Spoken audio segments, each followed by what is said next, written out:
안녕하세요. 저 이페스 관세사에서 2차 관세평가 강의를 맡고 있는 박창환이라고 합니다. 만나서 반갑습니다. 먼저 이제 주말인데 이렇게 귀한 시간 내주셔서 앞으로 2차 관세사 시험 준비하시는데 공부 방법적인 측면에서도 좋은 영감 오늘 많이 얻어가셨으면 좋겠습니다. 설명의 시간이니까 일단은 관세평가, 제가 지금 맡고 있는 관세평가와 관련돼서 간략하게 과목 소개 좀 드리고, 그리고 최근에 출제 경향이랑 그다음에 앞으로 관세평가를 어떤 식으로 공부를 하면 좋을지 그런 부분에 대해서 좀 간략하게 좀 설명을 드리도록 하겠습니다. 먼저 이제 관세평가라고 하는 거는 우리 관세법에서 30조부터 35조까지 있는 딱 그 일부분만을 말을 하는 건데, 그 중에서도 수입물품의 과세 가격을 어떻게 결정하느냐 이 부분만을 좀 시험에서 묻고 있는 과목이에요. 그래서 결국에는 우리 과세 가격을 어떻게 결정하는지를 보겠다 이렇게 하는 거니까, 가격이라고 하는 이슈가 좀 있고, 그래서 다른 과목과는 좀 다르게 숫자, 그러니까 계산을 해야 되는 특징이 좀 있는 과목이긴 합니다. 근데 그래서 유일하게 이제 계산기를 좀 사용하고 계산기 가지고 가는 과목이기도 한데, 엄청나게 수학적인 걸 능력을 요구하는 게 절대 아니고, 덧셈, 뺄셈, 나눗셈 요 정도, 나누기 요 정도까지만 할 수 있으면은 가능한 거니까 그런 부분에 대해서는 좀 두려움을 전혀 느끼지 않으셔도 충분하고요. 그리고 이제 그 과목이 관세법에서도 특정한 부분만 딱 잘라서 출제를 하는 거니까 그 범위가 넓지가 않죠. 넓지가 않은 대신에 좀 깊이는 있는 과목이에요. 다른 과목에 비해서. 그래서 이 깊이라고 하는 것도 사실 별로 특별할 건 없고, 우리가 WTO 관세평가 협정이라고 하는 그런 부분을 통해서 깊이를 좀 더해주는 방식, 그 정도만 좀 가지고 가셔도 충분히 극복이 가능한 과목이다. 이렇게 좀 말씀을 드릴 수 있을 것 같아요. 그래서 최근에 우리 출제 경향을 좀 살펴보면은, 출제 경향이, 이게 이제 시험이 그렇게 역사가 이 관세평가 과목이 도입된 게 오래되진 않아서 한 10회차가 넘어가긴 했지만, 2010년에 이제 처음 도입이 됐고, 처음에 한 4년 정도, 그러니까 시험 초기에는 규정을 얼마나 정확하게 암기했느냐, 관련된 규정을 정확하게 쓸 수 있느냐에 좀 포커스가 맞춰져 있었다고 한다면, 한 2015년도, 그러니까 중기 정도로 접어들었을 때는 WTO 관세평가 협정이 좀 전면에 등장을 하기도 하고, 여러 가지 사례, 우리 수능에서 보면 비문학 사례 엄청 길어지죠, 계속. 그런 것처럼 사례가 계속 길어지면서 그 긴 사례 안에서 관세평가적인 어떤 추론을 잘 해낼 수 있는지를 뽑아낼 수 있는 것, 이런 것들이 되게 중요했었는데, 그럼에도 불구하고 최근에, 그러니까 올해 시험 아마 보셨는지 모르겠는데, 올해 시험이나 작년 시험이나 이런 것도 최근 2개년만 또 봤을 때는 또 좀 트렌드가 요즘 바뀌고 있어요. 어떻게 바뀌냐?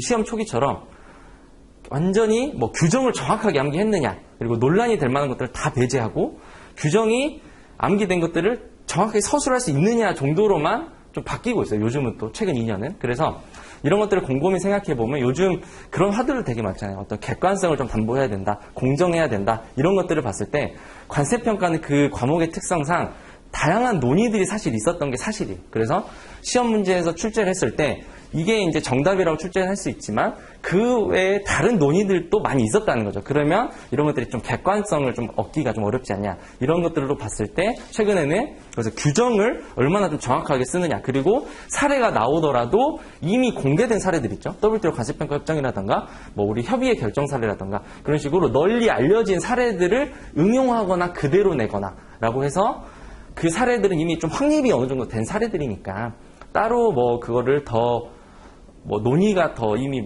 이루어진 거를 이슈는 없죠. 그래서 그런 것들 위주로만 사례들도 구성이 좀 되고 있어요. 그래서 그런 거를 봤을 때 관세평가가 예전에는 굉장히 가장 어려운 과목, 그리고 2차에서 전체 평균을 깎아먹는 과목으로 자리를 했었다면, 최근의 트렌드를 봤을 때는 오히려 너무 명확한 과목, 그리고 전체 평균을 올려줄 수 있는 효자 과목이 될 수 있는 전략 과목이 될 수도 있다, 이런 생각이 좀 들더라고요. 그래서 지금 시기에 이제 우리 수험계에 뛰어드셨을 때는 굉장히 저는 운도 되게 좋다고 생각을 해요. 이 관세평가라는 과목이 항상 발목을 잡고 어려운 과목이었는데, 이렇게 명확하고 논란 없이 내줄 수 있는 시기가 이게 또 영원하진 않을 거잖아요. 근데 지금 시기가 그렇다는 거고, 그래서 이 시기에 빠르게 합격을 하시는 게 정말 유리하다, 좋다, 이런 생각이 좀 들어요. 나중에는 그래서 점점 더 이게 어려워질 테니까. 그래서 공부는 이제 출제는 최근에 그렇게 되고 있다, 이렇게 말씀드릴 수 있을 것 같고, 그리고 이제 관세평가의 공부 방법에 대해서 좀 설명을 드리면, 관세평가는 이게 다른 세 과목과는 좀 다른 특성이, 일단은 결국 우리가 2차 시험장에서 어떤 사례들이 출현을 했을 때 혹은 문제가 나왔을 때 이게 과세가 되느냐, 과세가 되지 않느냐를 선택을 하고 그 선택에 대한 근거를 쓸 수 있어야 돼요. 근거를. 그래서 관세평가는 저는 한 3단계 정도로 우리가 공부를 하자 이렇게 말씀드리는데 첫 번째, 맨 처음에 공부를 딱 처음에 진행을 하신다면 전체적인 흐름을 보셔야 돼요. 이 흐름이라고 하는 거는 관세평가는 크게 유기적으로 다 알고 있어야 서술이 종합적으로 가능한 부분이 있어요. 그래서 어느 한 부분만 서술하는 게 아니고 전체를 아울러서 서술을 하게 될 수밖에 없는 과목이다 보니까 우리 숲을 본다고 하죠. 전체적인 숲을 볼 수 있는 흐름을 다 파악을 하시고 그래서 뭐 과세가격이 어떻게 구성되는지 이런 것들 있잖아요. 어떤 비용들이 있는지 이런 것들을 전체 흐름을 파악한다. 그 다음에 이 흐름 파악이 일단 1회독으로 다 됐으면 두 번째 스텝으로는 주제를 좀 선정을 하셔야 돼요. 그리고 근거집을 만들어야 돼요. 이게 무슨 말이냐면 흐름이 이제 파악이 됐으면 관세평가는 뭐 주제라는 것이 좀 명확하게 구분이 되어 있어요. 그래서 이런 것들은 근데 뭐 세분하면 각자마다 주제가 많아질 수도 있는데 일반적으로는 한 40개에서 50개 정도의 큰 주제가 있거든요. 예를 들면 뭐 이런 거 많이 들어보셨을 거예요. 뭐 수출 판매 뭐 이런 것들 배워보셨죠? 뭐 이런 것들도 들어보셨을 거고 뭐 주제라고 하면은 뭐 이런 것들 뭐 하자, 보증비 이런 식으로 각각의 뭐 비용들이라던가 주제 이런 것들이 명확해요. 그래서 이런 것들을 다 하나하나 정리를 하고 그렇다 보면 주제가 한 40개 정도 쭉 나오겠죠. 그래서 주제 정리가 되면 그 주제를 바탕으로 내가 이 주제가 시험장에서 출제가 됐을 때 뭐 과세된다, 과세되지 않는다를 쓰고 나서 그 밑에 썰을 풀 수는 없잖아요. 어떠한 규정 때문에 과세가 된다, 어떠한 규정 때문에 과세가 되지 않는다를 쓰기 위해 그 근거집을 주제별로 또 만드셔야 돼요. 그렇게 되면 이 주제별로 근거집이 한 40개 정도 쭉 나오겠죠, 나중에. 그러면은 뭐 하나 그냥 간단히 예시를 보여드리면 첫 번째 시간에 아마 이런 것들 우리가 배울 건데 수출 판매라는 걸 우리가 학습을 하고 나면 수출 판매라고 하는 토픽 1번 주제 하나 정하고 이런 식으로 하는 거예요. 나중에 뭐 관세법 그냥 예시만 들어드는 거예요. 뭐 30조 1항에서 시작을 한다. 이렇게 해서 예를 들면 그 다음에 내가 요게 나오면 꼭 요거는 써야겠다. 시행령 17조 이런 것들 그리고 뭐 고시 15조 이렇게 수출 판매는 이렇게 구성되어 있으니까 수출 판매가 시험에 출연을 하면 나는 관세법 30조 1항부터 시작해서 시행령 17조 고시 15조를 반드시 쓰겠다라고 주제별로 내가 쓸 말을 다 정리를 해놓는 거예요. 근데 관세법 시행령 시행규칙 고시들은 이것들을 우리가 법령이잖아요. 그래서 이것들은 뭘 요약하거나 서브노트처럼 이렇게 만드시는 게 아니고 원문 그대로 실어가지고 내가 다 이 주제별로 암기를 하시는 거고 여기에 우리가 아까 조금 더 깊이를 더해야 되는 게 있다고 했죠? 깊이? 그 깊이가 이렇게 해서 이제 협정이 좀 들어가는 거예요. 협정이. 근데 협정은 그걸 다 가져가거나 다 암기하거나 그럴 필요가 없으시고 어떻게 가져가시냐면 이 수출 판매에서 내가 반드시 시험장에서 한두 줄이라도 협정에서 이 문구는 쓰고 오겠다라고 하는 소위 우리 킬러 컨텐츠라고 하죠. 점수가 되는 문장들. 그런 것들만 따로 정리를 하시는 거예요. 여기에서 플러스 예를 들면 뭐 나는 이건 나중에 공부를 하실 건데 권고 의견 뭐 예를 들면 1.2를 어떤 문장을 쓰겠다. 어떤 문장을 쓰겠다. 뭐 2줄 정도. 그 다음에 뭐 권고 의견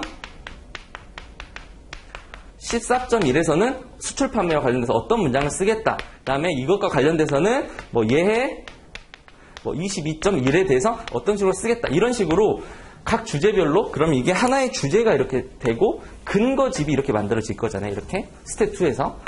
근거집이 만들어지면 이 주제들이 여러 가지 생각 한 4, 50개 정도. 그래서 이 4, 50개 정도가 되는 주제들을 바탕으로 계속 암기하시고 연습하시는 거예요. 이렇게. 그래서 여기서 이렇게 끝나는 게 아니고 요거는 이제 원문 그대로고 이런 것들은 계속 추가가 되겠죠. 공부를 하면서. 그리고 여기 플러스 뭐 내가 만약 의의가 좀 부족하다. 그럼 의의도 좀 붙여 놓으시고 여기 뭐 사례도 좀 붙여 놓으시고 이런 식으로 다른 과목과는 다르게 서브노트까지는 아니더라도 저는 이제 근거집이라고 좀 부르거든요. 이거를. 내가 실제 시험장에서 어떤 판단의 근거로 쓸 수 있는 문구들을 다 정리해 놓겠다. 그래서 이런 것들을 바탕으로 스텝 2에서 정리를 다 하시고 그 다음에 맨 마지막에 여기 정리가 다 됐으면 마지막 단계에서는 이거는 사례로서 활용만 해보시면 돼요. 암기하고 마지막에 뭐 모의고사라던가 아니면 우리 뭐 사례 연구 아니면 협의회 결정사로 판례 이런 것들을 제가 사례들을 계속 드린단 말이죠. 그러면 그 사례들에서 이런 사례들이 실제 시험에 출연했을 때 어떤 식으로 내가 평가 판단을 하고 그 평가 판단에 대한 근거를 뭘 쓸지를 이거 다 정리해놨잖아요. 이걸 가지고 연습을 계속 해보시는 거예요. 그래서 이걸 계속 돌리다 보면 실제 시험에서 과거처럼 그 사례 형태로 나와서 평가 판단을 하고 뭐 사례에 대한 평가 판단을 하고 근거를 쓰라는 문제도 대비가 가능하고, 그리고 이렇게 규정을 다 정리를 해놨으니까 규정을 뭐 지금 이번 시험 문제 뭐 이런 거예요. 그냥 예를 들면 뭐 고시 15조 쓰세요 막 이런 식으로 나왔어요. 그래서 이런 것들도 다 정리해놨잖아요. 그러니까 이런 것들을 또 서술이 가능하고, 그래서 이런 것들과 정리를 다 해놓고 준비를 하시다 보면 과세평가는 충분히 고득점, 효자 과목이 될 수가 있을 거라고 생각이 듭니다. 그래서 이런 그 공부 방법과 관련돼 가지고도 수업 시간에 이제 계속 말씀을 드릴 거고, 저 같은 경우는 이제 개인적으로 수험 기간도 굉장히 길었고 다양한 경험이 좀 있어요. 뭐 생동차부터 시작을 해서 2년차 유예도 해봤고 3동차 4유예 다 해봤어요. 하지 말아야 할 걸 다 해봤는데, 그리고 뭐 0.25 점수로도 떨어진 적도 있고, 그러니까 멘탈이 깨진 것도 있고, 그래서 아마 지금 여기 계신 분들의 사례를 제가 다 가지고 있을지도 몰라요. 어느 정도. 그래서 많은 지금 고민들이 있으실 텐데, 그런 고민들도 한번 상담도 신청하셔가지고 한번 좀 나눠보고, 그리고 공부 방법도 한번 같이 이야기해보고, 그러다 보면은 충분히 좋은 결과 있을 거라고 좀 생각이 듭니다. 관세사 공부는 제가 공부를 하면서 또 느낀 건데, 성실하면 되는 공부라고 생각해요. 성실하면. 그래서 성실히 준비하시다 보면 분명히 좋은 결과 있을 거라고 생각을 하고요. 나중에 또 좋은 결과를 가지고 또 만날 수 있기를 항상 응원하겠습니다. 오늘 경청해 주셔서 감사합니다.